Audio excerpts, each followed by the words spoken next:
Good morning friends, મજામાં? તો વાંધો નહીં. ઓકે, આજે આપણે એક નવા પાઠની શરૂઆત નવા જોમ અને નવા ઉત્સાહ સાથે કરીશું. એકદમ ઇઝી પાઠ છે, બરાબર છે.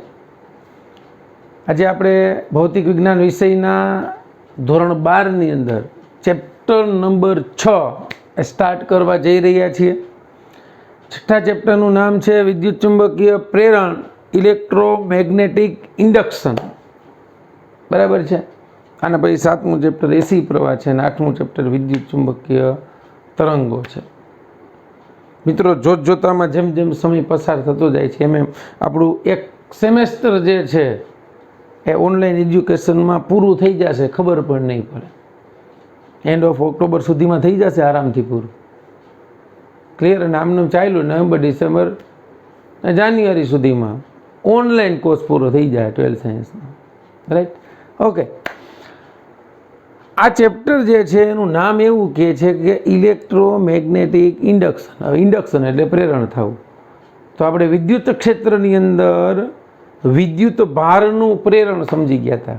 પ્રેરણની જુદી જુદી રીતો હતી, બરાબર? કઈ રીતે વિદ્યુત ભાર જે છે એનું પ્રેરણ થાય છે. એક રબિંગની પ્રોસેસ હતી, એક સંપર્કમાં લઈ આવીને હતી, એક સંપર્કમાં લાવ્યા સિવાય હતી, બરાબર બાળકો? અહીંયા ઇલેક્ટ્રોમેગ્નેટિક એટલે વિદ્યુત ચુંબકીય પ્રેરણ, મતલબ વિદ્યુતનું પ્રેરણ થાય કન્ફર્મ, ચાલો, પણ અહીં તો નામ વિદ્યુત ચુંબકીય પ્રેરણ છે. તો વિદ્યુત અંગે સરસ મજાનો પ્રયોગ જે છે એ આપણે જોયો તો, પેલો ગોળાવાળો. અહીંયા આખું નામ આપ્યું છે વિદ્યુત ચુંબક. એનો મતલબ એવો થયો કે પહેલાંના સમયમાં આ વિદ્યુત અને ચુંબકત્વ બંને અલગ અલગ શાખાઓ હતી. સમય જતાં જતાં ખબર પડી કે વિદ્યુત એ ચુંબક સાથે સંકળાયેલું છે. શું કામે ભાઈ? તો કે આપણે ભણી ગયા સ્થિર વીજભારો છે એ વિદ્યુત ક્ષેત્ર ઉત્પન્ન કરે, અને ગતિમાન વિદ્યુત ભારો એ વિદ્યુત પ્રવાહ ઉત્પન્ન કરે, અને એ વિદ્યુત પ્રવાહ ઉત્પન્ન થાય ને એટલે એને કારણે એની આસપાસ ચુંબકીય ક્ષેત્ર ઉત્પન્ન થાય. એટલે ગતિ કરતા વિદ્યુત ભાર હોય ને તો એમાં વિદ્યુત ક્ષેત્ર હોય, પણ સાથે સાથે ચુંબકીય ક્ષેત્ર હોય. અને વિદ્યુત ભારને દળ છે માટે એમાં ગુરુત્વીય ક્ષેત્ર તો હોય. ક્લિયર? એટલે આપણે અહીંયા આ વિદ્યુત ચુંબકીય પ્રેરણની ઘટના સમજવાની છે. તો એ માટે આપણે શરૂઆત કરીએ. આપણે બાળકો આગળના ચેપ્ટરની અંદર ભણી ગયા હતા કે કોઈ એક તાર છે, તારમાંથી વિદ્યુત પ્રવાહ પસાર કરો તો એની આસપાસ ચુંબકીય ક્ષેત્ર ઉત્પન્ન થાય, અને આ ચુંબકીય ક્ષેત્ર ઉત્પન્ન થાય એની માહિતી આપણને ઓસ્ટરડે આપી હતી. અને એને કીધું હતું કે ભાઈ આ પ્રવાહધારિત તારની આસપાસ જો કોઈ ચુંબકીય સોય રાખવામાં આવે તો એ પ્રવાહધારિત તારની આસપાસ ચુંબકીય સોયનું કોણાવર્તન થાય છે. તો વિદ્યુત ક્ષેત્ર માટે આ ઓસ્ટર્ડ અને એમ્પિયર, બીજા ઘણા બધા વૈજ્ઞાનિકોએ આમાં ફાળો આપ્યો અને આ સંબંધો જોયા. તો અહીંયા આપણે એ જોયું હતું કે ભાઈ વિદ્યુત ક્ષેત્રની મદદથી, બરાબર સમજો, વિદ્યુત ક્ષેત્રની મદદથી અથવા તો વિદ્યુત ભારની મદદથી કહી શકાય, વિદ્યુત ક્ષેત્રની મદદથી ચુંબકીય ક્ષેત્ર ઉત્પન્ન કરી શકાય છે. તો પ્રશ્ન વૈજ્ઞાનિકોની સમયગાળામાં થયો કે શું આનાથી ઉલટી પ્રક્રિયા શક્ય છે? આનાથી ઉલટી પ્રક્રિયા શક્ય છે?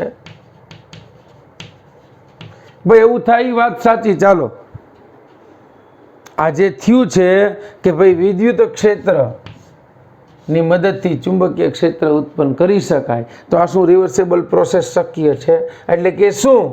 તો કે ચુંબકીય ક્ષેત્રની મદદથી ચુંબકીય ક્ષેત્ર, કેવું ચુંબકીય ક્ષેત્ર? બદલાતું જતું.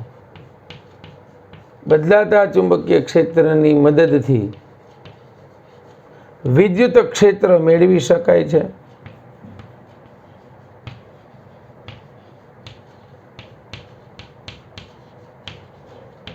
વિદ્યુત ક્ષેત્ર મેળવવું એટલે વિદ્યુત ભાર હોય, વિદ્યુત ભાર હોય એટલે ગતિ કરે તો વિદ્યુત પ્રવાહની હાજરી હોય, વિદ્યુત પ્રવાહની હાજરી હોય તો પ્રવાહ પસાર થાય તો ઓહમનો નિયમ લાગે તો V બરાબર IR, કારણ કે જ્યાંથી પ્રવાહ પસાર થાય એની અવરોધ હશે. એટલે અહીંયા જો વિદ્યુત ક્ષેત્ર મેળવી શકાતું હોય તો વિદ્યુત પ્રવાહ મળે, અને વિદ્યુત પ્રવાહ જો મળે તો આવા મળતા પ્રવાહને પ્રેરિત પ્રવાહ કહેવો જોઈએ. કેવો?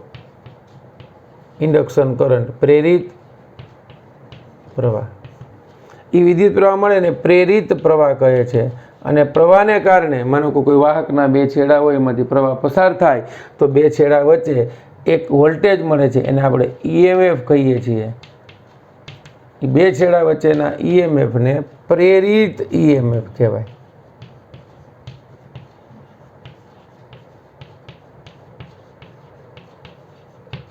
પહેલાં તો આ પ્રક્રિયા શક્ય છે?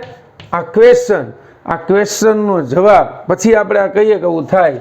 આ ક્વેશ્ચનનો જવાબ જે છે એ 1830માં બે વૈજ્ઞાનિક હતા. એક હતો ઇંગ્લેન્ડના વૈજ્ઞાનિક માઇકલ ફેરાડે,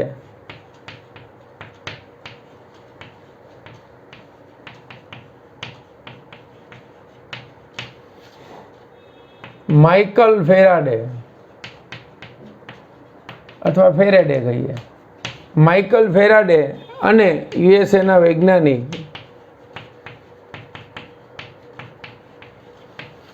જોસેફ હેનરી. આપણા તો ક્યાં કંઈ કર્યું છે એવું બધા કીએ છે, બાકી બુદ્ધિશાળી તો આપણા જ હતા.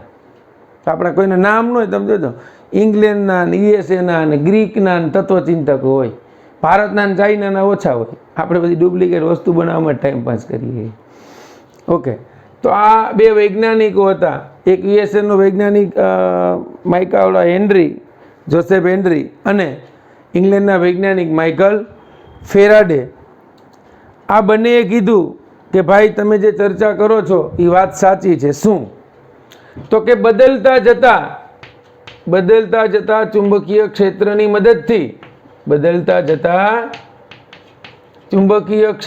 મદદથી વિદ્યુત ક્ષેત્ર મેળવી શકાય છે.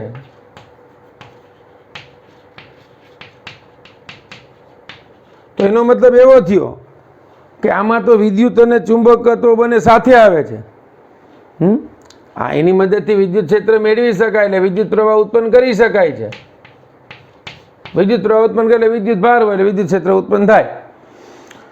તો કે ચુંબકીય ક્ષેત્રની મદદથી, બદલતા જતા ચુંબકીય ક્ષેત્રની મદદથી વિદ્યુત પ્રવાહો મેળવી શકાય છે. એને સાબિતી કરી દીધું કે આવું થાય છે. પણ જ્યારે મિત્રો આ જે ઘટના બની કે ભાઈ બદલતા જતા વિદ્યુત ક્ષેત્રની મદદથી ચુંબકીય ક્ષેત્ર મેળવી શકાય છે, એને કહેવાય વિદ્યુત ચુંબકીય પ્રેરણ. કારણ કે ઓલ્ટરનેટિવ ઘટના થઈ ગઈ એટલે એનો મતલબ એવો થયો કે આ બંને ઘટનાઓ એકબીજા સાથે સંલગ્ન છે, વિદ્યુત ચુંબક સાથે, ચુંબક વિદ્યુત સાથે. તો આ વિદ્યુત ચુંબકીય પ્રેરણથી આને કહેવાય ઇલેક્ટ્રોમેગ્નેટિક ઇન્ડક્શન. આ ચેપ્ટરની અંદર આપણે શું સમજવાનું છે તો કે બાળકો આ જે ઘટના છે એના 3 સરસ મજાના પ્રયોગો હેનરીએ અને ફેરાડેએ કર્યા હતા. એ ફેરાડેના 3 પ્રયોગો એ આપણે હમણાં વિગતવાર સમજીએ છીએ. આ ઉપરાંત આ પ્રયોગો પરથી આગળ જઈએ એટલે આ પ્રેરિત EMF ઉત્પન્ન થાય તો એનું ગતિકીય EMF, ફેરાડેનો સરસ મજાનો નિયમ કે જે 3 એને પ્રયોગો કર્યા હતા અને પછી ફેરાડેએ નિયમ આપ્યો. બરાબર છે કે ભાઈ ફ્લક્સના ફેરફારનો દર જે છે પ્રેરિત EMF જેટલો હોય. બરાબર છે. હવે એ EMF કેટલું ઉત્પન્ન થાય એ એને કીધું, એની દિશા એને ન આપી, એટલે એ માટે લેન્ઝનો નિયમ છે એ આપણે સમજશું. પછી એડી પ્રવાહો આવશે. બરાબર, એડી પ્રવાહો, ઘૂમરી પ્રવાહો, એના ઉપયોગો એ આવશે. પછી આત્મપ્રેરણ, અન્યોન્ય પ્રેરણ, પછી વાત કરી ગતિકીય EMF, યાંત્રિક ઉર્જાનું જે છે એનું બીજી ઉર્જામાં રૂપાંતરણ. બરાબર, એની ચર્ચા અને લાસ્ટની અંદર આત્મપ્રેરણ, અન્યોન્ય પ્રેરણ અને લાસ્ટમાં આ જે ઉત્પન્ન થાય છે પ્રેરિત EMF એ જનરેટ કરતું એક સાધન જે છે એ વિદ્યુત ચુંબકીય પ્રેરણના સિદ્ધાંત ઉપર કામ કરે છે, બરાબર, એસી જનરેટર, એના વિશે ચર્ચા કરીએ અને આપણે પાઠ છે પૂર્ણ કરશું અને પછી એસી જનરેટર ઉપરથી આપણે નેક્સ્ટ ચેપ્ટર આપણું જે છે chapter number 7 AC current, alternating current, એના વિશે સમજૂતી મેળવશું. ચાલો તમે એટલું ફટાફટ જોઈ લો ખાલી, પછી આના 3 પ્રયોગો વિશે સમજૂતી મેળવીએ. ચાલો બાળકો, તો આપણને ભાઈ માઇકલ ફેરાડે અને જોસેફ હેનરીએ સરસ મજાની વિદ્યુત ચુંબકીય પ્રેરણની ઘટના એ સમજાવી.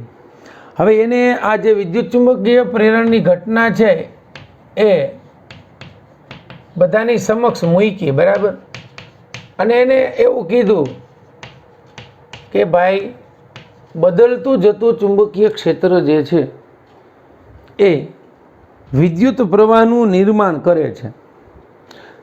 તો એને આપણને ખબર, કોઈક બહુ ઊંચી જ્ઞાનની વાતો કરે ને તો આપણે એમ કહીએ હા ને હવે છટકેલ છો તું, હે, એવું કંઈ હોય? હકીકતમાં જ્યારે કોઈ બાળક, ખાસ કરીને અમને શિક્ષકોને અનુભવ થતા હોય છે કે ઘણી વખત બાળક જે બહુ વિશિષ્ટ ક્વેશ્ચન કરે, એટલે આપણે એમ કે ભાઈ છાનું મનું ધ્યાન દે ને ભાઈ ભણવામાં, હે, પણ એ પ્રશ્નો આપણને વાહિયાત લાગે, પણ એના માટે એ કંઈક નવું ઇનોવેશન છે.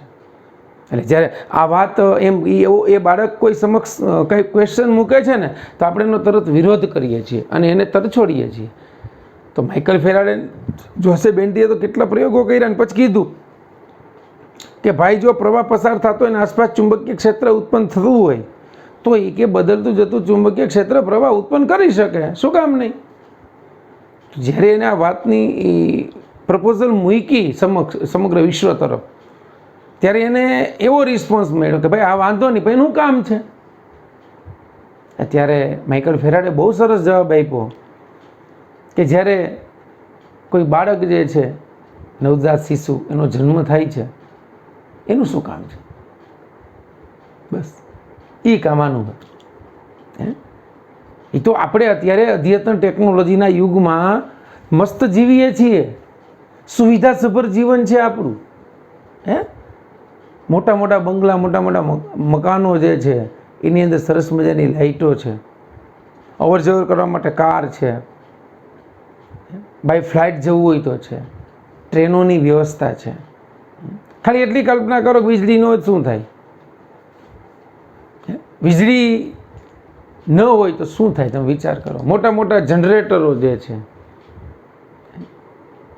એ અત્યારે વિદ્યુત ચુંબકીય પ્રેરણના સિદ્ધાંત ઉપર કામ કરે છે. ફેરાડે બહુ સરસ જવાબ આપ્યો કે નવજાત શિશુનું કામ શું છે.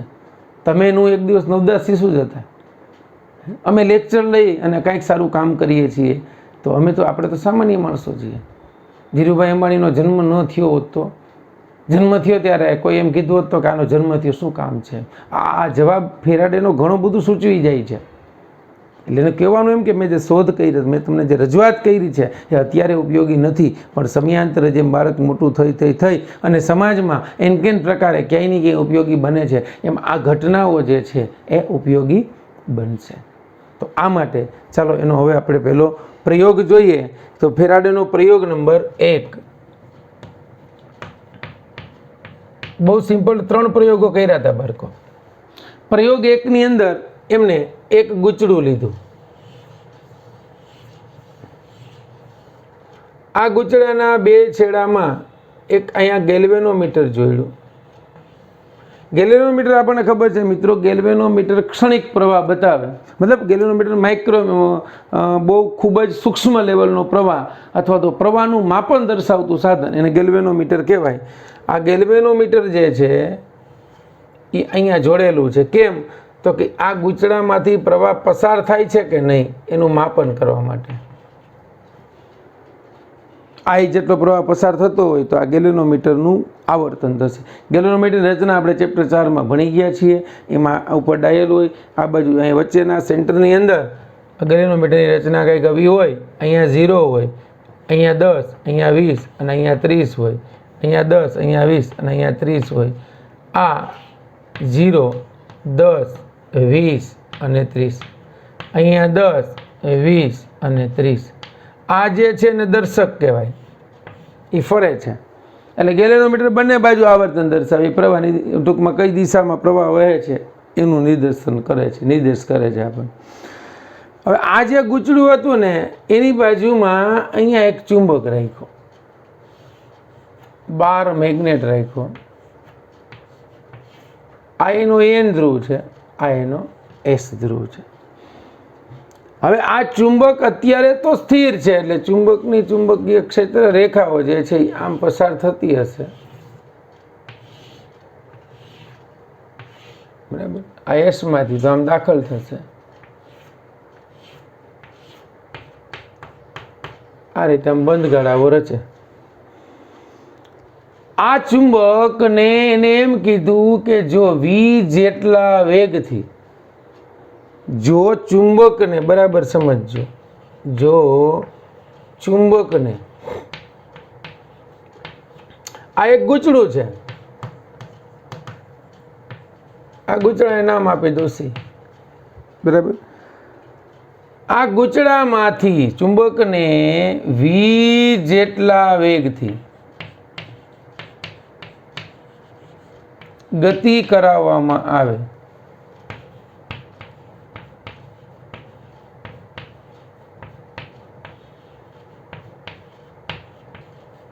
તો ગેલ્વેનોમીટરમાંથી પ્રવાહ પસાર થાય છે. તો આ વાતની સાબિતી તો મળી ગઈ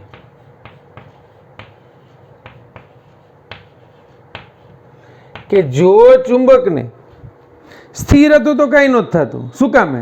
સ્થિર હતો ને તેની ક્ષેત્ર રેખાઓમાંથી પસાર થતી હતી, એટલે ત્યાં ક્ષેત્ર રેખાઓ એટલે ચુંબકીય ક્ષેત્ર અચળ હતું.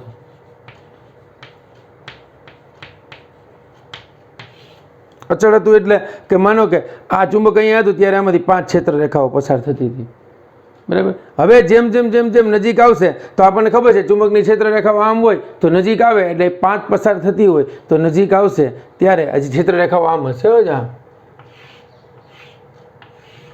તો જ્યારે માનો કે દૂર હતું ત્યારે તો 3 જ પસાર થતી, નજીક આવ્યું તો 5 થયું, વધારે નજીક આવ્યું 7 થયું. એટલે V જેટલા વેગથી જ્યારે ચુંબક આ ગુજરાત તરફ ગતિ આમ કરે છે ત્યારે ગૂંચળું સ્થિર છે, ચુંબક ગતિ કરે એટલે એની ક્ષેત્ર રેખાઓ બદલાય, ક્ષેત્ર રેખાઓ બદલાય એટલે ચુંબકીય ક્ષેત્ર બદલાય, ચુંબકીય ક્ષેત્ર બદલાનું તો ગેલેનોમીટરમાંથી આવર્તન થયું. એટલે આ સાબિત થઈ ગયું વિદ્યુત ચુંબકીય પ્રેરણ શું કે બદલતું જતું ચુંબકીય ક્ષેત્ર વિદ્યુત પ્રવાહનું નિર્માણ કરે છે. હવે જો આમ ચુંબકને ગતિ કરાવતા અહીંયા સ્થિર કરી દઈએ ને તો ગેલેનોમીટર આવર્તન પાછું 0 થઈ ગયું. તેનો મતલબ એવો થયો કે ગતિ જવાબદાર છે, ગતિ થાય ને તો જ પ્રવાહ મળે, ગતિ થાય એટલે થાય, બીજું કંઈ કરતા નથી. આની ઉપર યાંત્રિક કાર્ય કરી છે, ધક્કો મારવો પડે, ધક્કો મારો છો એટલે ચુંબકીય ક્ષેત્રમાં ફેરફાર થાય છે. ક્ષેત્રમાં ફેરફાર થયો હજી આપણે આગળ ભણશું. વિદ્યુત ક્ષેત્રમાં ફેરફાર થાય તો વિદ્યુત ફ્લક્સ એ બદલે, ક્ષેત્ર રેખાઓ જે છે એ ફ્લક્સના સમપ્રમાણ, વિદ્યુત ક્ષેત્રના સમપ્રમાણમાં હોય. અને વિદ્યુત ક્ષેત્રના ફ્લક્સ સાથે સીધો સંબંધ છે, એ આપણને ખબર છે, E/ds. ઓકે, ચાલો. હવે આ ગેલેનોમીટર પ્રવાહ પસાર થયો, ઓકે, વાંધો નહીં. પછી એને શું કર્યું તો કે આ ગૂંચળાનો વેગ વધાર્યો, ચુંબકનો વેગ વધારતા કોણાવર્તન વધારે મળ્યું, કોણાવર્તન વધારે મળ્યું.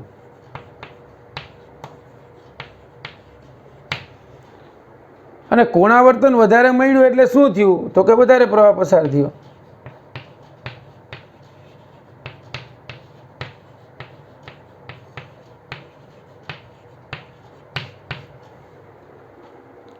બરાબર.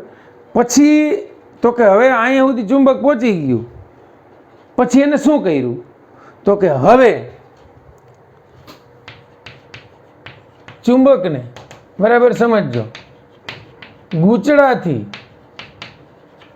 દૂર લઈ જતા, ચુંબકને ગૂંચળાથી દૂર લઈ જતા, દૂર એટલે આમ લઈ ગયા. હવે જેમ આમ વિવેકથી ગતિ કરે તેમ ચુંબકને આમ લઈ ગયા, દૂર લઈ જતા વિદ્યુત પ્રવાહની દિશા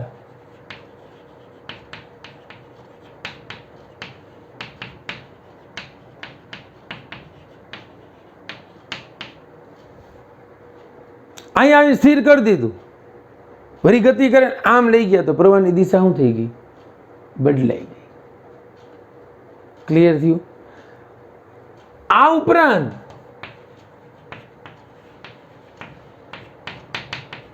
જો ચુંબકના ધ્રુવો બદલવામાં આવે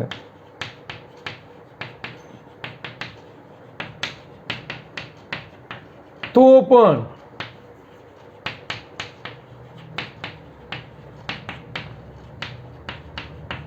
પ્રવાહની દિશા બદલાય એટલે ક્યાં થાય? વિરુદ્ધ દિશામાં જાય.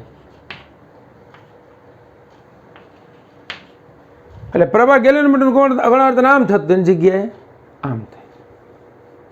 ક્લિયર થઈ ગયું? એટલે પહેલા પ્રયોગની અંદર શું કર્યું? તો ગૂંચળામાં ગેલોનોમીટર જોડ્યું, અહીં ચુંબક રાખ્યું, ચુંબકને વીજ જેટલા વ્યક્તિ ગતિ કરાવી તો ક્ષેત્ર રેખાઓમાં આની સંખ્યામાં ફેરફાર થયો. એટલે ફ્લક્સમાં ચુંબકીય ક્ષેત્રમાં ફેરફાર થયો. ચુંબકીય ક્ષેત્રમાં ફેરફાર થયો એટલે વિદ્યુત પ્રવાહ મળ્યો.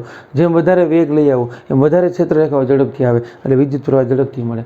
હવે જેવો ચુંબકને દૂર લઈ જાઓ તો ચુંબકીય ક્ષેત્ર ઘટતું જશે, અને જેમ દૂર લઈ જાઓ છો એમ વિદ્યુત પ્રવાહ જે છે એમાંય ઘટાડો થતો જશે. પછી તો કે આમ જ્યારે દિશા બદલાવી ચુંબકની તો શું થયું? એમાં જે પ્રવાહની દિશા જે છે એ પણ બદલાઈ ગઈ, અથવા તો ચુંબકના ધ્રુવો બદલાવો તો પણ પ્રવાહની દિશામાં ફેરફાર થાય છે. આમાં એને એ જોયું કે હવે જો ચુંબકને બદલે, જો ચુંબકના બદલે, બરાબર સમજજો, જો ચુંબકના બદલે ગૂંચળાને ગતિ કરાવવામાં આવે, ગૂંચળાને ગતિ કરાવવામાં આવે તો પણ ગૂંચળું જો ગતિ કરે ને તો પણ વિદ્યુત પ્રવાહ ઉત્પન્ન થાય છે, અથવા તો ગૂંચળામાંથી વિદ્યુત પ્રવાહ પસાર થાય છે. એટલે આમ કહી શકીએ કે ગૂંચળા અને ચુંબકની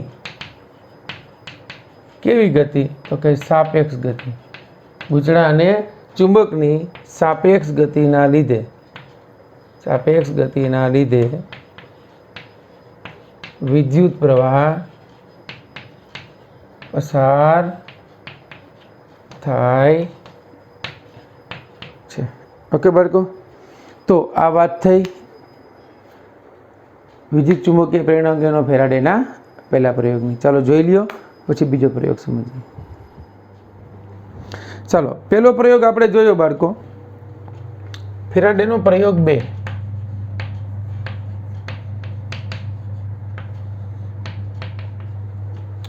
પહેલા પ્રયોગમાં ગૂંચળું હતું, ગૂંચળામાં સંવેદનશીલ ગેલોનોમીટર હતું અને ચુંબક હતું. જ્યારે બીજા પ્રયોગની અંદર એને શું કર્યું? તો કે 2 ગૂંચળા લીધા. આ એક પહેલું ગૂંચળું છે. એમાં તો આમાં જેમ કર્યું હતું એમ જ ગૂંચળા સાથે ગેલોનોમીટર જોડ્યું, પૂરું. એટલે આમાંથી ક્ષણિક પ્રવાહ પસાર થશે. અહીંયા એને બીજું ગૂંચળું રાખ્યું. આ ગૂંચળા સાથે એને બેટરી જોડી. શું જોડ્યું? બેટરી. ગૂંચળા સાથે બેટરી જોડી એટલે બેટરીમાંથી પ્રવાહ પસાર થશે, અને પ્રવાહ પસાર થાય એટલે આપણને ખબર છે કે આ પ્રવાહધારિત ગૂંચળું, આ બેટરીના વીએમએફ કે વોલ્ટેજ વી કહી દઈએ કે પ્રવાહધારિત ગૂંચળું ચુંબક તરીકે વર્તે છે. સોલેનોઇડ થઈ ગયું.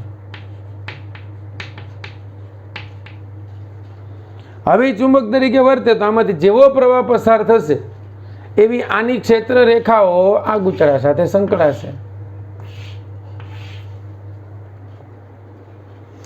તો એને પ્રયોગો ઉપરથી એવું કીધું કે અહીંયા આ ગૂંચળું જે છે એનું C1 કહી દઉં, આ ગૂંચળું છે એ C2 કહી દઉં. તો કે હવે C2 ને C1 ની નજીક લાવવામાં આવે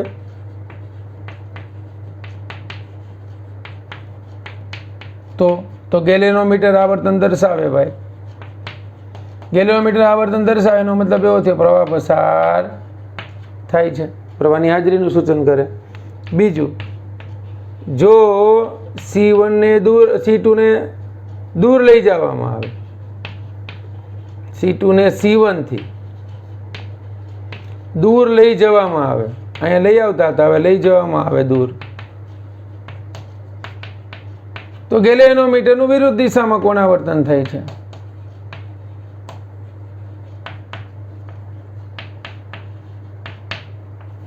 કોણાવર્તન અથવા તો આવર્તન.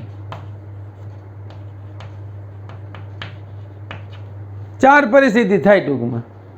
હવે હું કર્યું તો કે ગુચડું C2 સ્થિર રાખ્યું, C1. હવે જો C2 સ્થિર રાખ્યું, C1 ને C2 ની નજીક કે દૂર લાવતા, નજીક કે દૂર લઈ જતા ગેલ્વેનોમીટર આવર્તન દર્શાવે છે.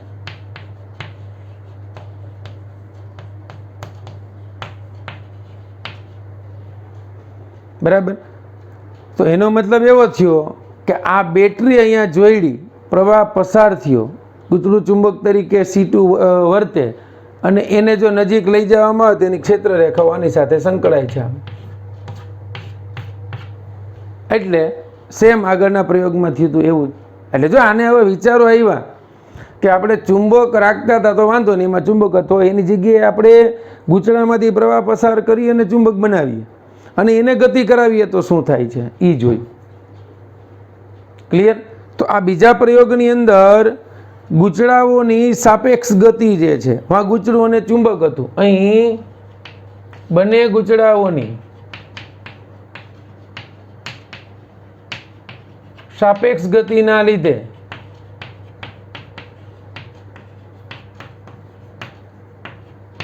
પ્રવાહ મળે છે. સાપેક્ષ ગતિ એટલે સમજી લેજો, સાપેક્ષ ગતિમાં 4 પોઈન્ટ આવશે. સાપેક્ષ ગતિ એટલે શું? આ બે ગૂંચળા છે, આ ગયા દૂર, સાપેક્ષ ગતિ. નજીક આવ્યા, સાપેક્ષ ગતિ. આ સ્થિર આમ જાય, સાપેક્ષ ગતિ. આ સ્થિર આમ આવે, સાપેક્ષ ગતિ. આ સ્થિર આમ જાય, સાપેક્ષ ગતિ. આ સ્થિર આમ આવે, સાપેક્ષ ગતિ. હવે જો બરાબર સમજો, આ બે ગૂંચળા આમ ગતિ કરે તો સાપેક્ષ ગતિ નથી, આમ ગતિ કરે તો સાપેક્ષ ગતિ નથી, પણ બે નજીક આવે તો સાપેક્ષ ગતિ, બે દૂર જાય તો સાપેક્ષ ગતિ. એક સ્થિર હોય આવે દૂર જાય તો સાપેક્ષ ગતિ, આ સ્થિર હોય ને આવે દૂર જાય તો સાપેક્ષ ગતિ કહેવાય. ક્લિયર? ચાલો, તો આ જે છે ફેરાડેનો બીજો પ્રયોગ છે ભાઈ, કે ભાઈ બે ગૂંચળામાં સાપેક્ષ ગતિના લીધે વિદ્યુત પ્રવાહ મળે છે. આ ક્લિયર થયું? ચાલો જોઈ લો ફટાફટ ત્રીજો પ્રયોગ, પછી જોઈને લેક્ચર પૂરો કરીએ. ઓકે બાળકો, તો પહેલા પ્રયોગમાં એમ કીધું હતું કે ગૂંચળું ચુંબક બેમાંથી ગમે એ ગતિ કરે તો વિદ્યુત પ્રવાહ પ્રેરિત થાય. બીજામાં એમ કીધું કે બે ગૂંચળા ગતિ કરે એકબીજાની સાપેક્ષે તો વિદ્યુત પ્રવાહ ઉત્પન્ન થાય અને ગૂંચળું ગેલ્વેનોમીટર કોણાવર્તન દર્શાવે. હવે ત્રીજા પ્રયોગની અંદર ફેરાડે જો આ કેટલા શ્રેણીબદ્ધ પ્રયોગો કર્યા. ત્રીજા પ્રયોગની અંદર એને શું કર્યું? એના એક ગૂંચળું લીધું, આ ગૂંચળા સાથે એને ગેલ્વેનોમીટર જોડ્યું, રૂટીન. બરાબર. પછી એને અહીંયા આ જે હતું એ બીજું ગૂંચળું એમનેમ જ રાખ્યું. ફેર શું કર્યો જોજો, આ બીજા ગૂંચળા સાથે એને બેટરી જોડી હતી ને, હારે અહીંયા કળ જોડી દીધી. આ કળ આમે દોરી શકો અથવા તો આમે દોરી શકે. જા આ બેયને કળ કહેવાય. આ ગૂંચળું જે છે એ C1 છે, ધારો કે ના C2 છે. હવે આમાંથી સિમ્પલ એને શું કર્યું બરાબર સમજો. આગળનો પ્રયોગ જ હતો, જેવી કળ પેક કરી એટલે આમાંથી પ્રવાહ પસાર થયો, પ્રવાહ પસાર થયો એટલે આની ક્ષેત્ર રેખાઓ આની સાથે સંકળાયેલી હોય.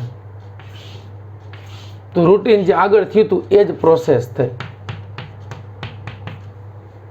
પણ આમાં એને બારીકાઈથી ઓબ્ઝર્વેશન કર્યું અને એવા તારણ ઉપર આવ્યો કે ભાઈ આમાં હું કળ ચાલુ કરતો હતો ત્યારે પ્રવાહ પસાર થતો હતો અને ગૂંચળું ગતિ કરે, નજીક આવે તો રૂટીન મુજબ જે પ્રવાહ જે દિશામાં પસાર થતો હતો એનાથી જ્યારે આ દૂર થાય ત્યારે પ્રવાહ જે છે એ વિરુદ્ધ દિશામાં પસાર થાય છે એવું એને જોયું હતું.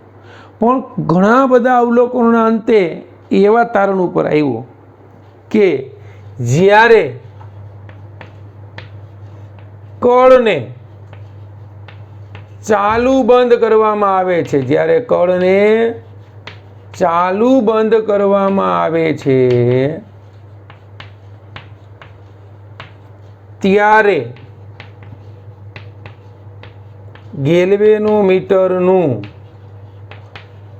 ક્ષણિક આવર્તન થાય છે, એટલે એનું ક્ષણિક કોણાવર્તન થાય છે.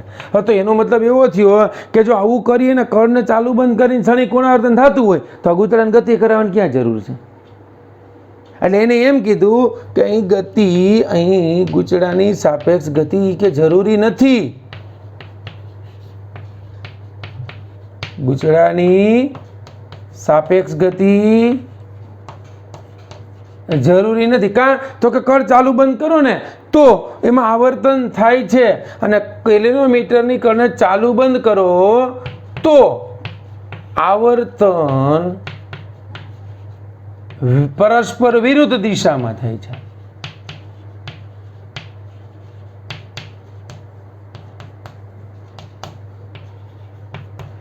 આવર્તન પરસ્પર વિરુદ્ધ દિશામાં થવા એટલે એક વખત આમ ટેપ કરો, આ ટેપ કરો દબાવો તો એક કળ આવે ને એક આંતરામાં એની પિન આવી ભરાઈ દેવાની. જેવી અહીંયા ચાલુ કર્યું ગેલ્વેનોમીટર, માનો કે આમ ક્ષણિક આવર્તન દર્શાવે, સહેજ સૂક્ષ્મ આવર્તન દર્શાવે, બરાબર. અને સૂક્ષ્મ આવર્તન દર્શાવે, સૂક્ષ્મ પ્રવાહ પસાર થયો, ફટાફટ આમાં પ્રવાહ પસાર ચુંબક તરીકે વર્તે, એની ક્ષેત્રરેખા આની સાથે સંકળાય અને આમાં સીધું ગેલ્વેનોમીટરનું આવર્તન થયું. જેવી કળ કાઢી એવું શું થઈ ગયું? પ્રવાહ બંધ થઈ ગયો, ચુંબકીય ક્ષેત્રરેખાઓ નાબૂદ થઈ ગઈ, એટલે ગેલ્વેનોમીટર આનું આવર્તન 0 થઈ ગયું. એટલે આ પ્રયોગના આધારે એને નવું તારણ એ કાઢ્યું કે અહીં વિદ્યુત પ્રવાહ ઉત્પન્ન થવા માટે ચુંબકીય ક્ષેત્રનો ફેરફાર એટલે કે ચુંબકીય ફ્લક્સ માં થતો ફેરફાર જવાબદાર છે, અથવા તો ફ્લક્સના ફેરફારના કારણે આ થાય છે. આ ઘણા બધા અવલોકનો ઉપરથી એને કીધું, અને આને આધારે ફેરાડે સરસ મજાનો એક નિયમ આપ્યો છે કે જે ખરેખર ઉત્પન્ન થતું પ્રેરિત EMF મેળવવા માટે જરૂરી છે. તો બાળકો, આ ફેરાડેના 3 પ્રયોગો જે છે એની આપણે સમજૂતી મેળવી, બરાબર છે. પહેલો પ્રયોગ જે છે એની અંદર ગૂંચળું ચુંબક, બીજા પ્રયોગમાં બંને ગૂંચળા અને બેટરી, ત્રીજા પ્રયોગમાં ગૂંચળું અને બેટરી એની સાથે કળ. તો એને ખરેખર કે આ બેટરીની કંઈ જરૂર જ નથી એમ. હા, પ્રવાહ ઉત્પન્ન થઈ ગયો પછી એનું કામ પૂરું. તો પ્રવાહનો ફેરફાર અહીંથી જે ખાલી કળ ચાલુ બંધ કરીને એટલે શું થયું? પ્રવાહ આપ્યો એવું થયું. તો એનાથી આનું ચુંબકીય ક્ષેત્ર એટલે આની ક્ષેત્ર રેખાઓ બદલાય, એટલે ફ્લક્સમાં સડનલી ફેરફાર થાય. ક્ષણિક પ્રવાહ પસાર થાય તે 100 ક્ષેત્ર રેખાઓ પસાર થઈ ગઈ, ક્ષણિક પ્રવાહ બંધ કર્યો સીધી 0 થઈ ગઈ, એટલે ફ્લક્સનો ફેરફાર 100 થઈ ગયો, કારણ કે ક્ષેત્ર રેખાની સંખ્યા એટલી બદલાણી. તો આના પરથી એવા તારણ ઉપર આવ્યો કે ગૂંચળાની સાપેક્ષ ગતિ ન થાય તો પણ ચાલે. શું થવું જોઈએ? ફ્લક્સમાં ફેરફાર થાય, એટલે કે ફ્લક્સનો ફેરફાર જે છે એ વિદ્યુત પ્રવાહ ઉત્પન્ન કરવા માટેનો મહત્વનું પરિબળ છે. ઓકે બાળકો, તો આ ફેરાડેના 3 નિયમો વ્યવસ્થિત સમજી લેજો. એક નિયમ જે છે એ પ્રયોગો છે, તો નિયમ નથી, સોરી, પ્રયોગો જે છે એ તમને 2 માર્ક્સમાં કદાચ પૂછી શકે. આ જે છે આ ચેપ્ટરનો બેઝ થયો. હવે આપણે નેક્સ્ટ ચેપ્ટરની અંદર ચુંબકીય ફ્લક્સ અને ચુંબકીય ફ્લક્સ સમજ્યા પછી આપણે ફેરાડેનો નિયમ સમજશું અને આના ઉદાહરણના દાખલા છે એ ગણીશું. તો આ લેક્ચર અહીંયા સુધી રાખીએ છીએ, બરાબર છે. Best of luck.